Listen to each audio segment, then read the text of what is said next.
देशभरात आज प्रभू श्रीराम जन्मोत्सवाचा उत्साह पाहायला मिळतोय।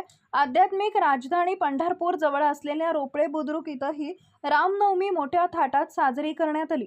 ग्रामदैवत हनुमान मंदिरातील राम, लक्ष्मण, सीता आणि राम पंचायतनला सकाळी विधिवत अभिषेक करण्यात आला।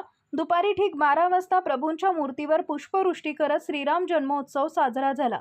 यावेळी गावातील माता भगिनींनी रामलल्लाचा पाळणा गायला। विशेष म्हणजे या उत्सवासोबतच गावातील अखंड हरिनाम सप्ताहालाही आजपासून सुरुवात झाली आहे। आरतीनंतर सर्व भाविकांना प्रसादाचं वाटप करण्यात आले असून संपूर्ण रोपळे नगरी सध्या रामनामाच्या जयघोषानं दुमदुमली आहे। ताज्या घडामोडी जाणून घेण्यासाठी शिवशाही न्यूज यूट्यूब चॅनलला सबस्क्राइब करा। आपण हा व्हिडिओ फेसबुकवर पाहत असाल तर फेसबुक पेज फॉलो करा आणि शिवशाही न्यूज.com या आपल्या वेबसाईटलाही भेट द्या।